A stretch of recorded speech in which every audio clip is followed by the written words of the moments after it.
అందరికీ నమస్కారం. మహాశివరాత్రి లోపుగా ఈ ఇంట్లోకి ఈ వస్తువును తెచ్చుకుంటే ఇంట్లో ఉన్న దరిద్రం, అప్పులు, కష్టాలన్నీ కూడా తొలగిపోయి కుబేరుల అవ్వటం ఖాయం. ఎంతో పవిత్రమైన మహాశివరాత్రి లోపుగా ఎవరైతే వారి ఇంటికి ఈ వస్తువులను తెచ్చుకుంటారో ఖచ్చితంగా వారికి ఉన్న ఆర్థిక సమస్యలన్నీ కూడా తొలగిపోతాయి. అష్టైశ్వర్యాలు సిద్ధిస్తాయి. దాదాపు అందరు కూడా మహాశివరాత్రిని ఎంతో భక్తి శ్రద్ధలతో జరుపుకుంటూ ఉంటారు.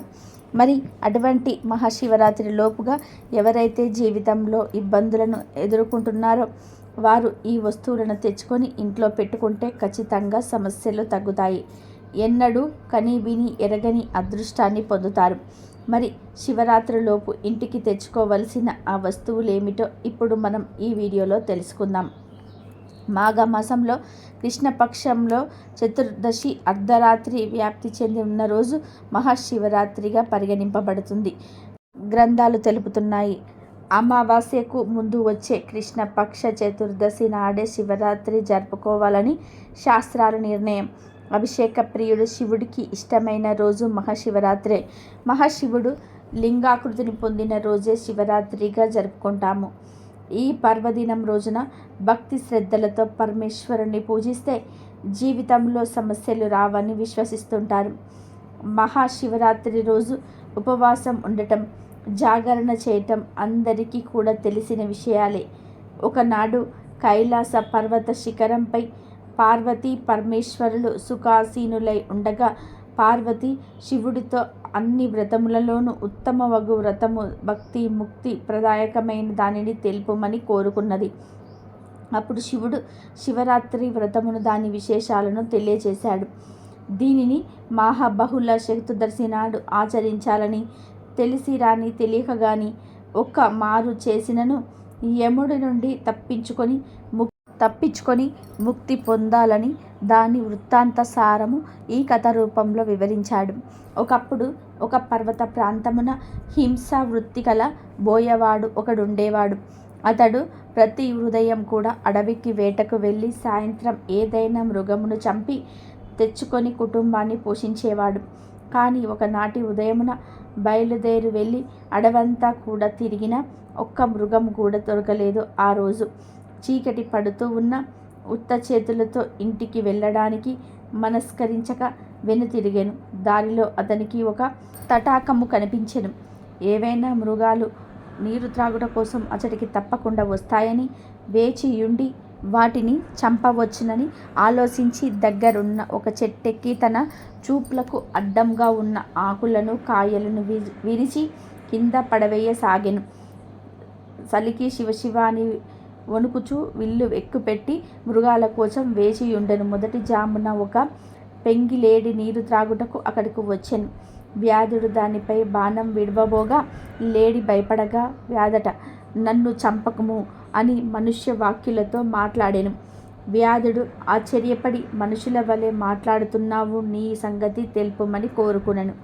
దానికి జింక, నేను పూర్వజన్మమున రంభ అనే అప్సరసను.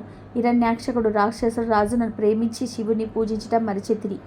దానికి రుద్రుడు కోపించి, కామాంధులమైన నీవు నీ ప్రియుడను జింకలుగా 12 ఏళ్ళు గడిపి అతడు బాణముతో చంపనుండగా శాప విముక్తులవుతారని సెలవిచ్చెను. నేను గర్భిణిని, అవిద్యను కనుక నన్ను వదులుము. మరొక పెంగి జింక ఇక్కడికి వచ్చును, అది బాగుగా బలిసి ఉన్నది, కావున దానిని చంపుము, లేనిచో నేను వస్తికి వెళ్ళి ప్రసవించి శిశువును బంధువులకు అప్పగించి తిరిగి వస్తాను అని అతనికి ఒప్పించి వెళ్ళిపోయింది. 2వ జాము గడిచెను. మరొక జింక కనిపించెను.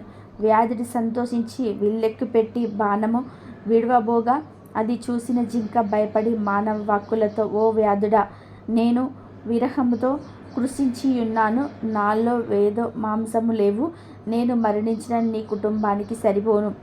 ఇక్కడికి అత్యంత స్థూలమైన మొగజింక ఒకటి వస్తుంది, దానిని చంపుము, కానిచో నేనే తిరిగి వస్తాను అనెను.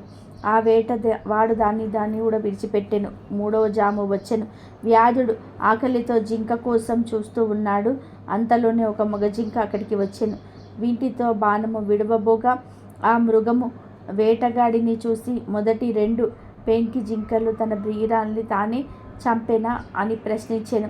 అందుకు వ్యాధుడు ఆశ్చర్యపడి 2 పెంకి జింకలు మరలి వచ్చుటకు ప్రతిజ్ఞ చేసి వెళ్ళినవి నిన్ను నాకు ఆహారంగా పంపుతాయని చెప్పినాయని అన్నారు. ఆ మాట విని నేను ఉదయాన్నే మీ ఇంటికి వచ్చేదను. నా భార్య ఋతుమతి ఆమెతో గడిపి బంధుమిత్రుల అనుజ్ఞ పొంది మరలా వస్తాను అని ప్రమాణములు చేసి వెళ్ళెను. ఇట్లు 4 జాములు గడిసి సూర్యోదయం సమయంలో వ్యాధుడి జింక కొరకు ఎదురు చూస్తూ ఉండెను. కొంతసేపటికి ఆ 4 జింకలను వచ్చి నన్ను మొదట చంపుము, నన్నే మొదట చంపుమని అనుచు వ్యాధుని ఎదుట మోకరిల్లెను. అతడు మృగముల సత్యనిష్టకు ఆశ్చర్యపడెను. వానిని చంపుటకు అతని మనసు ఒప్పుకోలేదు. హింసా వృత్తిపై జిగుప్స కలిగెను. ఓ మృగములారా, మీ నివాసములకు వెళ్ళుము, నాకు మాంసము అక్కరలేదు. మృగములను బెదిరించుట, బంధించుట, చంపుట పాపము. కుటుంబం కొరకు ఇక నేనెప్పుడు కూడా పాపము చెయ్యను. ధర్మముకు దయ మూలము, దమయము సత్యబలము. నీవు నాకు ఉపదేష్టము. కుటుంబ సమేతంగా నువ్వు వెళ్ళుము. నేనిక సత్యధర్మము ఆశ్రయించి అస్త్రములను వదిలి పెట్టుదును అని చెప్పి ధనుర్బాణములను పారవేసిన మృగములకు నమస్కారం చేసుకొని ప్రదక్షిణమాచరించి నమస్కరించెను. అంతలో ఆకాశమున దేహ దొంతుబటులు మ్రోగెను. పుష్పక సృష్టి కురిసెను. దేవదూతలు మనోహారమగు విమానమును తెచ్చి ఇట్లనిది: ఓ మహానుభావ, శివరాత్రి ప్రభావమున నీ వాతకమును క్షీణించిన ఉపవాసము జాగరణము జరిపితివి. తెలియకే ఇలా యమమును పూజించితివి. నీ వెక్కినది బిల్వ వృక్షము, దాని క్రింద స్వయంభూ లింగం ఒకటి గుబురులో మొరుగుపడి ఉన్నది. నీవు తెలియకే ఆ బిల్వపత్రములు సించివేసి శివలింగాన్ని పూజించితివి. సశరీరంగా స్వర్గమునకు వెళ్ళుము. మృగరాజా, నీవు సకుటుంబంగా నక్షత్ర పదవు పొందుము అన్నాడు. ఈ కథ వినిపించిన పిదప పరమేశ్వరుడు పార్వతితో ఇట్లనెను: దేవి, ఆ మృగ కుటుంబమే ఆకాశమున కనిపించు మృగశిర నక్షత్రము. 3 నక్షత్రములలో ముందున్న 2 జింక పిల్లలు, వెనుకనున్న 3వది మృగి. ఈ 3టిని మృగశీర్షము అందురు. దాని వెనుక నుండు నక్షత్రములలో ఉజ్వలమైనది కృతిక నక్షత్రము. మహాశివరాత్రి రోజున అర్ధరాత్రి 12 గంటలకు జ్యోతిస్వరూపుడైన శివుడు లింగ రూపంలో దర్శనమిచ్చే పవిత్ర పర్వదినం కాబట్టి శివుడి అనుగ్రహం కొరకు రాత్రి మేల్కొని భక్తితో అభిషేకాలు, పూజలు జరిపిస్తారు. అందుచేత శివరాత్రిగా పిలువబడుతుంది. ఇది హిందువులకు, ముఖ్యంగా శైవులకు అత్యంత పుణ్యప్రదమైన రోజు. మహాశివరాత్రి రోజు హిందువులు ఎంతో గొప్పదైన పర్వదినంగా జరుపుకొని శివుని కొలిచి తరిస్తారు. శివుడు అభిషేక ప్రియుడు. ఉపవాసం, జాగారాలను ఎంతో ఇష్టపడతాడు. నిత్యం మంచు కొండల్లోనే ఉండే ఆ దేవదేవుడు అభిషేకాన్ని ఇష్టపడతాడు. అందుకే నిత్యం ఆయనని నీటితో అభిషేకిస్తే మంచిదని చెప్తూ ఉంటారు. ముక్కంటి కంఠంలో కాలకూట విషం ఉంది కాబట్టి దాని కారణంగా ఆయన శరీరం వేడిగా ఉంటుందని, చల్లని నీటితో అభిషేకం చేయటం వలన ఆయన శరీరం చల్లగా మారుతుందని చెప్తూ ఉంటారు. మహాశివరాత్రి రోజున ఆయనకు అభిషేకం చేసి బ్రహ్మచర్యం పాటించాలి. నేలపై పడుకోవటం, సాత్విక ఆహారం తీసుకోవటం, ఒక పూట భోజనం, శారీరక మానసిక శుద్ధిగా ఉండాలి. కోపతాపాలు, ఇతరులను నిందించటం వంటి పనులు చేయనేకూడదు. శివరాత్రి మహత్యమంతా కూడా రాత్రి వేళలోనే ఉంటుంది. అందుకే భక్తజనులందరూ కూడా ఈ రాత్రిపూట భజనలు, పురాణ కాలక్షేపం లేదంటే శివనామ స్మరణతో గడుపుతూ ఉంటారు. కొందరు వీలున్నవారు అర్ధరాత్రి లింగోద్భవన కాలంలో అభిషేకాలు, అర్చనలు చేయించి శివకృపా కటాక్షాలను పొందుతారు. రోజంతా శివ పంచాక్షరి మంత్రం ఓం నమ శివాయ అంటూ ధ్యానం చేయటం వల్ల మనసుకు ప్రశాంతత చేకూరుతుంది. ఇంతటి పవిత్రమైన శివరాత్రి రోజు పెద్దలు కొన్ని వస్తువులను తెచ్చి ఇంట్లో పెట్టుకుంటే మంచిదని, ఆ శివుడి అనుగ్రహం కలుగుతుందని చెప్తూ ఉన్నారు. మరి ఆ వస్తువులు ఏమిటో తెలుసుకుందాం. శివరాత్రిలోపు ఒక శంఖం తెచ్చుకుంటే ఇంటికి అదృష్టం కలుగుతుందని పండితులు చెప్తున్నారు. దక్షిణావృత ఇంటికి తెచ్చుకుంటే అదృష్టం కలుగుతుందని పండితులు చెప్తున్నారు. దక్షిణావృత శంఖం ఎంతో ప్రత్యేకమైనది. దీన్ని శివరాత్రిలోపు ఇంటికి తెచ్చుకొని పూజ గదిలో పెట్టుకుంటే లక్ష్మీదేవి ప్రసన్నమవుతుంది. పరమశివుడి అనుగ్రహంతో మీరు ధనవంతులుగా మారిపోతారు. కావున మీరు కూడా శివరాత్రిలోపు లేదా శివరాత్రి రోజు అయినా సరే ఒక దక్షిణావృత శంఖం తెచ్చుకొని పూజ గదిలో పెట్టుకుంటే ఆ పరమేశ్వరుడి అనుగ్రహం కలుగుతుంది. ఇక రెండవది డమరుకం. శివుడికి డమరుకం అన్నా కూడా చాలా ఇష్టం. డమరుక శబ్దమన్నా కూడా ఎంతో ఇష్టం. శివుడి చేతిలో ఎప్పుడు డమరుకం ఉంటుంది కాబట్టి శివుడికి ఎంతో ఇష్టమైన మహాశివరాత్రిలోపు ఒక చిన్న డమరుకాన్ని తెచ్చుకొని పూజ గదిలో పెడితే శివుని అనుగ్రహం కూడా కలుగుతుందని పండితులు అంటున్నారు. కనుక శివరాత్రిలోపు ఒక డమరుకం చిన్నది తెచ్చుకొని పూజ గదిలో పెట్టుకోండి.